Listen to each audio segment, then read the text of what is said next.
حضرت امام حسین رضی اللہ تعالیٰ جنگ لڑنے نہیں گئے تھے، وہ بھی جو 70 سے 80 جو لوگ تھے وہ ان میں عورتیں بھی تھیں، بچے بھی تھے، ضعیف العمر بھی لوگ تھے۔ یزید کے بارے میں ہم اتنا سا جان لیں کہ یزید اس وقت کا بادشاہ تھا اور ایک ظالم اور جابر بادشاہ تھا۔ اس کے فسق و فجور کے بارے میں بھی بہت عام ہے کہ وہ شراب نوشی بھی کرتا تھا اور دوسرے گناہ کا بھی ارتکاب کرتا تھا۔ مورخین لکھتے ہیں کہ بہت زیادہ خطوط آنے کے بعد امام حسین نے جانے کا فیصلہ کیا۔ ان کو بہت سارے صحابی نے روکنے بھی چاہی کہ کوفہ کے لوگ غدار ہوتے ہیں، وہاں کے لوگوں نے آپ کے والد صاحب کے ساتھ بھی صحیح رویہ اختیار نہیں کیا تھا، آپ کے والد کو بھی انہیں لوگوں نے شہید کیا تھا، کہیں ایسا نہ ہو کہ آپ جائیں تو آپ کو بھی وہ لوگ شہید کر دیں۔ کہ ہم جب خطبہ پڑھتے ہیں تو یہ ہر خطبے میں ہم یہ بات سنتے ہیں کہ وہ کہتے ہیں الحسن والحسین سیدا شباب اہل الجنہ، کہ حسن اور حسین جنتیوں کے نوجوانوں کے سردار ہوں گے۔ ہم اسی سے ان کے رتبے کا اندازہ لگا سکتے ہیں کہ وہ کس رتبے میں ہوں گے، کہ وہ تمام جنتیوں کے نوجوانوں کے سردار ہوں گے۔ ایسے جلیل القدر صحابی رسول کو صلی اللہ علیہ وسلم کے اہل بیت کو بھی ان ظالموں نے نہیں بخشا اور ان سب کو شہید کر دیا۔ طاقت کے نشے میں تھے وہ لوگ، ان کے پاس حکومت تھی، طاقت تھی، افواج تھی، تو ان لوگوں نے شہید کر دیا۔ تو جو آج ہم دیکھ رہے ہیں کہ جو جلوسیں نکلتی ہیں، لوگ سینہ کو بھی کرتے ہیں، ماتم کرتے ہیں، زنجیر جنی کرتے ہیں، اپنے جسموں کو تکلیف دیتے ہیں، ہم نے ویڈیوز میں دیکھا ہوگا، تو یہ ساری چیزیں شیعوں کی طرف سے آئی تھی۔ اس کا مسلمانوں سے خصوصی طور پہ سنی مسلمانوں سے تو اس کا کوئی تعلق نہیں تھا، نہ ہی یہ دیوبندیوں میں تھا، نہ ہی بریلویوں میں تھا، نہ ہی اہل حدیثوں میں تھا۔ جس طرح سے تعزیہ داری کی جاتی ہے، حضرت حسین کے نام پہ کچھ مانگا جاتا ہے، یہ دینا اور یہ لینا یہ دونوں حرام ہے۔ اگر ہمارے گھر پہ کوئی اس طرح سے مانگنے ہم اسے سمجھا کر کے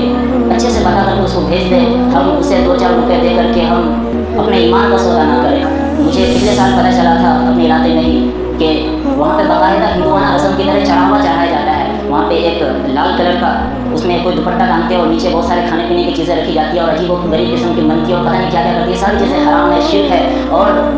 تمام گناہوں میں سب سے سخت جو گناہ ہے وہ شرک کا، ان شرک لظلم عظیم، کہ شرک جو ہے وہ سب سے بڑا گناہ ہے۔ تو ہماری بھی ذمہ داری ہے کہ ہم صرف زبان کے حسینی نہ بنیں، زبان کے حسینی ہو اور ہمارا کردار یزیدی ہو، ایسا نہ ہو ہم زبان کے بھی حسینی ہو تو ہمارا کردار بھی حسینی ہو، ہمارے چہروں پہ داڑھی ہو، ہمارے سر پہ ٹوپی ہو، ہمارے سب میں اسلامی لباس ہو، ہمارا طریقہ بھی اسلامی ہو، ہماری نمازیں، ہمارا کردار، ہمارا سب کچھ اسلامی طور طریقے کو، تبھی ہم حسینی کہلائیں گے۔ ورنہ ہم زبان سے حسینی تو ہوں گے لیکن ہمارا کردار یزیدی ہوگا، تو پھر ہمارا حشر بھی ان یزیدیوں کے ساتھ ہوگا۔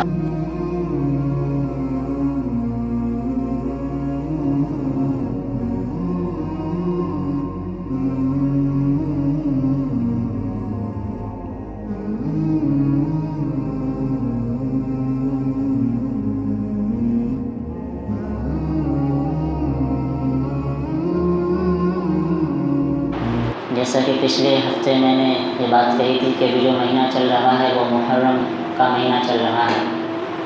اور اسلامی مہینوں میں سب سے پہلا مہینہ ہے۔ اس مہینے کی کیا فضیلت ہے، کیا برکات ہے اور ہمیں کیا کرنا چاہیے اور کن چیزوں سے بچنا چاہیے، آج میں تمام باتوں پہ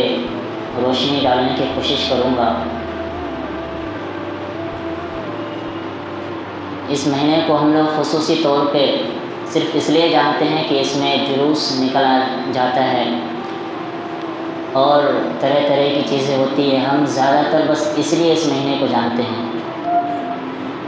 اور اگر اس سے تھوڑا زیادہ جانتے ہیں تو مختصر سے یہ جانتے ہیں کہ حضرت امام حسین کی شہادت ہوئی تھی۔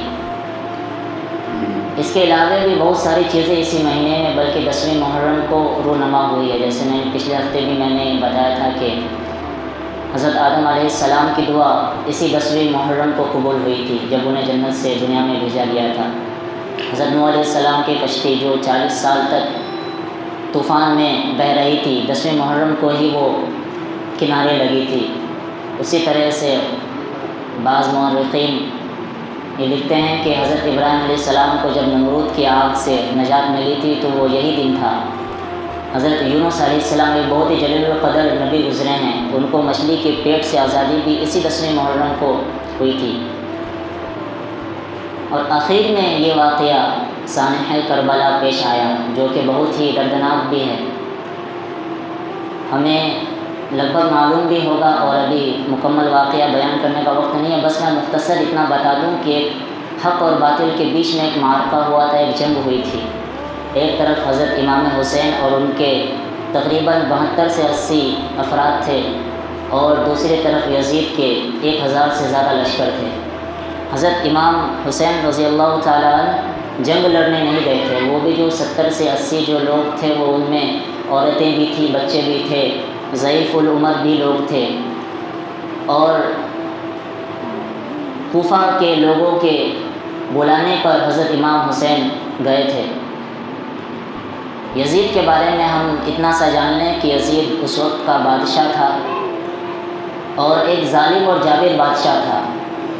اس کے فسق و فجور کے بارے میں بھی بہت عام ہے کہ وہ شراب نوشی بھی کرتا تھا اور دوسرے گناہ کا بھی ارتکاب کرتا تھا۔ تو بہت سارے جو صحابی اس وقت اس دنیا میں موجود تھے، خصوصی طور پر حضرت عبداللہ بن عمر،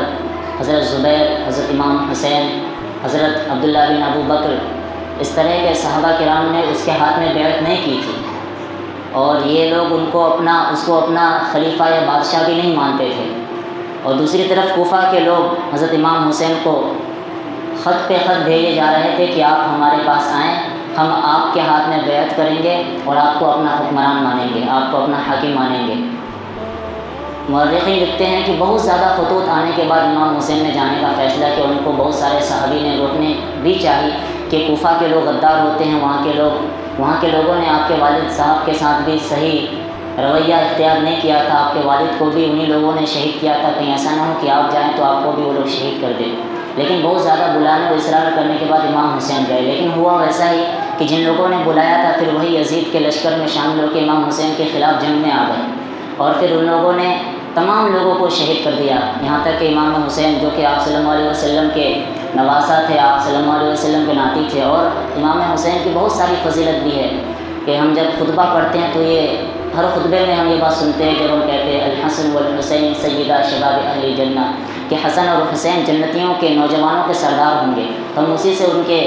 رتبے کا اندازہ لگا سکتے ہیں کہ وہ کس رتبے میں ہوں گے، کہ وہ تمام جنتیوں کے نوجوانوں کے سردار ہوں گے۔ ایسے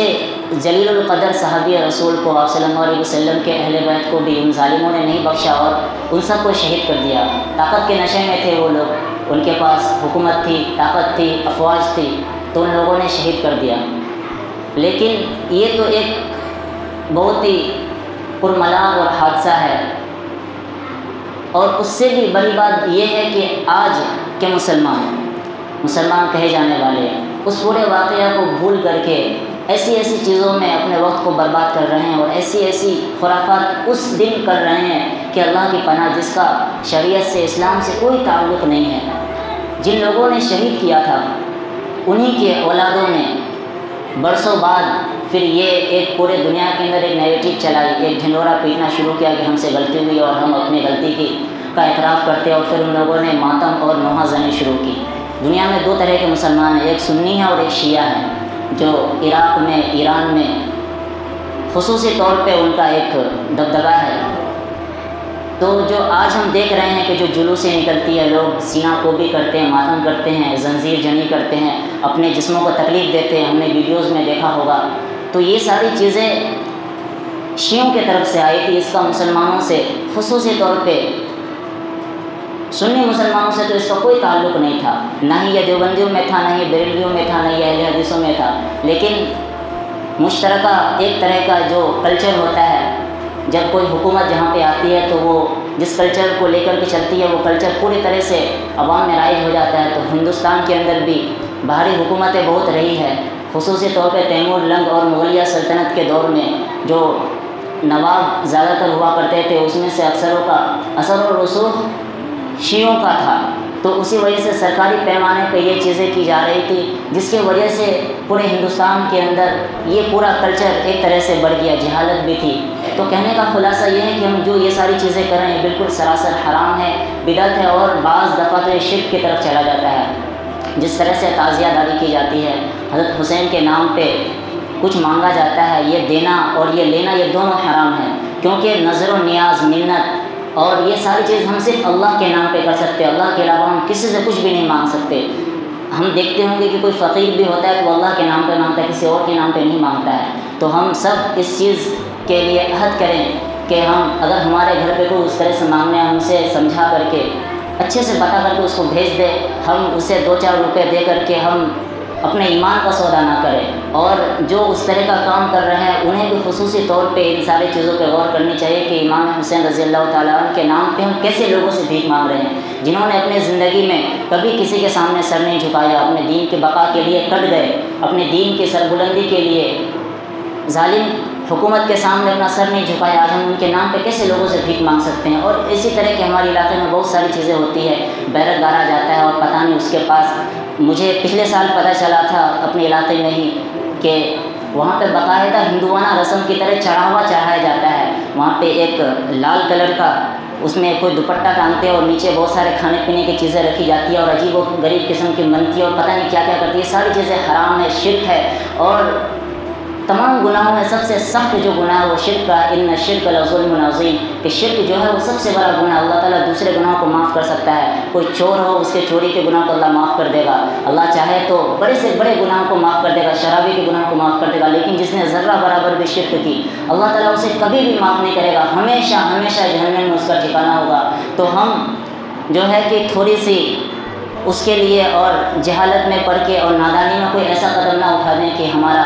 ہمیشہ کا جو عمل ہے وہ برباد ہو جائے، ہماری نمازیں، ہمارے روزہ اور جو ہم نے صدقہ خیرات اپنی پوری زندگی میں کیے وہ سب کچھ ختم ہو جائے اور پھر مرنے کے بعد ہمیشہ جہنم میں ہمارا ٹھکانہ ہو۔ تو ان ساری چیزوں سے خود بھی بچیں اور آس پاس اگر ہم ان ساری چیزوں کو دیکھیں تو اسے بھی روکیں اور پیار سے محبت سے سمجھا کر کے روکیں۔ اللہ رب العزت سے دعا ہے کہ اللہ رب العزت ان تمام باتوں پہ مجھے عمل کرنے کی توفیق دے، اور اس مہینے میں کرنے کی چیز یہ ہے کہ یہ پاک مہینہ ہے، محرم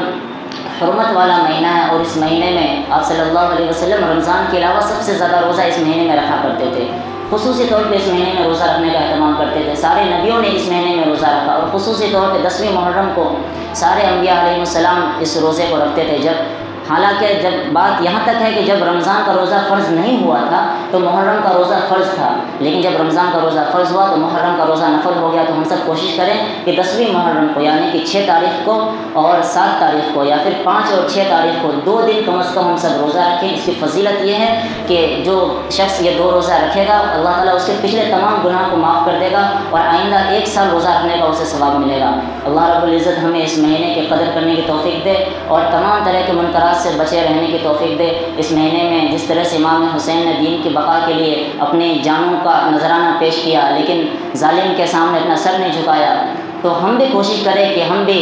اللہ کے دین کی بقا کے لیے، اللہ کے دین کی سربلندی کے لیے، ہمیں تو اپنی جانوں کی قربانیاں بھی نہیں مانگی جا رہی ہے لیکن کم از کم اتنا تو کریں کہ اذان ہوتی ہے تو مساجدوں کو آباد کریں۔ آج ہر جگہ ہماری مساجدوں پہ مدارسوں کو نشانہ بنایا جا رہا ہے، لیکن افسوس کی بات یہ ہے کہ ہمیں محرم اور یہ ساری چیزیں تو یاد ہے لیکن ہمیں اذانوں کے بعد مسجد میں آ کر کے نماز پڑھنا ہمیں یاد نہیں رہ رہا ہے۔ کسی سے بھی پوچھو وہ کہے گا کہ آج کربلا ہے، آج بسیا بازار ہے، آج تازہ بازار ہے، لیکن اسے کان میں یہ جو ہی نہیں رہتی ہے کہ اذان ہو رہی ہے تو مسجد میں بھی آنا ہے۔ یہ ساری چیزیں جو ہوئی تھی یہ اللہ کے دین کو باقی رکھنے کے لیے ہوا تھا، ایسا نہیں تھا کہ بس ایک وہ سین چلا تھا کہ بس آمنے سامنے لڑائی ہوئی تھی اور ایک دوسرے کو صرف پیسے اور اقتدار کی جنگ تھی، ایسا نہیں تھا، حق اور باطل کی جنگ تھی۔ ایک طرف باطل جو غلط چیزوں کو نافذ کر رہا تھا اور دوسری طرف ایک حق کے چاہنے والے لوگ تھے۔ تو ہماری بھی ذمہ داری ہے کہ ہم صرف زبان کے حسینی نہ بنیں، زبان کے حسینی ہو اور ہمارا کردار یزیدی ہو، ایسا نہ ہو، ہم زبان کے بھی حسینی ہو تو ہمارا کردار بھی حسینی ہو، ہمارے چہروں پہ داڑھی ہو، ہمارے سر پہ ٹوپی ہو، ہمارے جسم میں اسلامی لباس ہو، ہمارا طریقہ بھی اسلامی ہو، ہماری نمازیں، ہمارا کردار، ہمارا سب کچھ اسلامی طور طریقے پہ ہو، تبھی ہم حسینی کہلائیں گے، ورنہ ہم زبان سے حسینی تو ہوں گے لیکن ہمارا کردار یزیدی ہوگا تو پھر ہمارا حشر بھی ان یزیدیوں کے ساتھ ہوگا۔ اللہ رب العزت ہم تمام لوگوں کو صحابہ کرام کی عظمت، اہل بیت کی عظمت، رسول اللہ صلی اللہ علیہ وسلم کے دین کی عظمت اور قدر کرنے کی توفیق دے، ہم تمام لوگوں کو دین پہ مکمل طور پہ چلنے کی توفیق عطا فرمائے۔ وآخر دعوانا الحمد للہ۔